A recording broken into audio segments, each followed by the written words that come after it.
Good morning everybody. So today I'm going to read to you Ruby's Worry, and in Year R we have read this before and it is one of our favourites. It really promotes loads of discussion about things that we might be worried about and also what we can do to help us, and also it promotes a sense of that you're not alone in lots of your worries.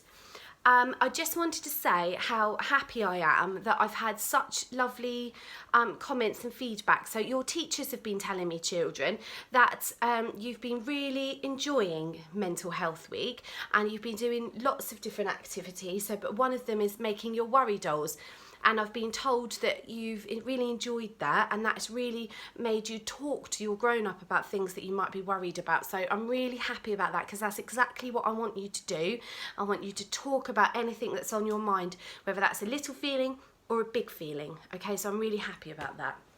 Okay, good morning puffins, good morning penguins, good morning stingrays, good morning sharks, good morning turtles, good morning squids.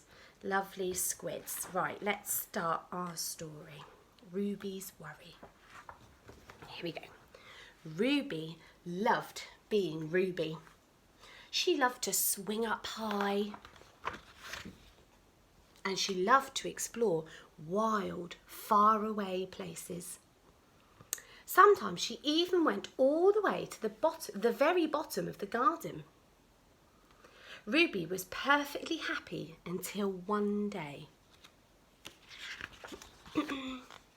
She discovered a worry. It wasn't a very big worry. It looks quite small at the moment, doesn't it? In fact, it was so small that at first Ruby hardly noticed it. But then the worry started to grow. Can you see it's quite tiny here, isn't it? And then it's got a little bit bigger here. Each day it got a little bit bigger. It just wouldn't leave her alone. It was there at breakfast staring over her cereal box, and it was still there at night when she cleaned her teeth. The funny thing was that no one else could see Ruby's worry, not even her teacher. So Ruby pretended that she couldn't see it either. She tried to carry on as if everything was normal, but it just wasn't. The worry was always there, stopping her from doing the things that she loved.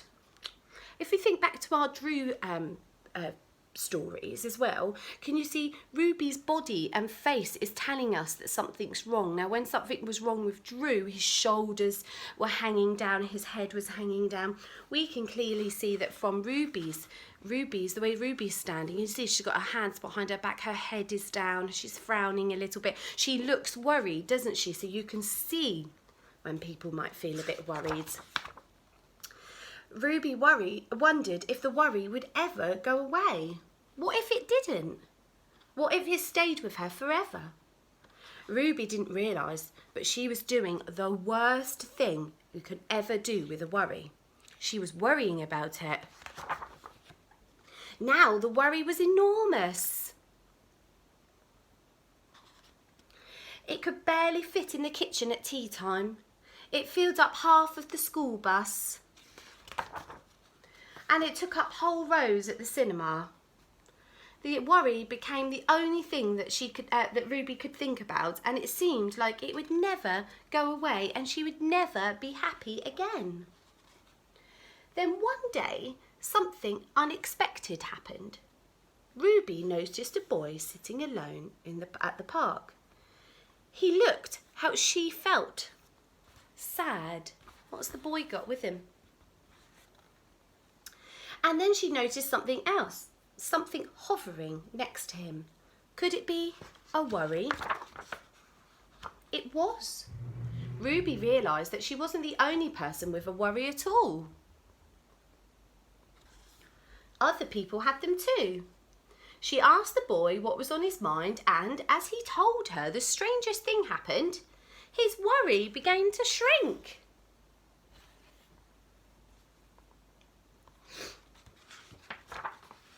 then Ruby did the very best thing you can ever do if you have a worry. So this is going to be the best thing you can do.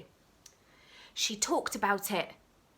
As the words tumbled out, Ruby's worry began to shrink until it was barely there at all. Soon, both of their worries were gone. Finally, Ruby felt like herself again. Of course, that wasn't the last time that she ever had a worry. Everyone gets them from time to time. But now she knew how to get rid of them. So one might come back like this, and it's very small. And what can she do to get rid of that? She can go and talk to somebody, so they never hang around for very long. So Ruby's worry got bigger and bigger and bigger because she didn't speak to anybody about it, and then it was all she could think about. So your challenge is, if you have a little worry, to stop it getting bigger and bigger and bigger, I want you to go and speak to somebody about it. So that might be your teacher, that might be your TA, that might be your best friend, that might be somebody at home, that might be Mrs. Rabbit, it could be anybody, it might be me. You could write a little letter if you wanted to and ask your teacher to give it to me. It could be anybody, but go and speak about whatever you're worried about so we can shrink those worries down, okay? Deal? Deal. Okay, so you've got little activities to do today about Ruby's worry, and I'm really excited about seeing them on Tapestry or Seesaw. Okay, have fun. Bye.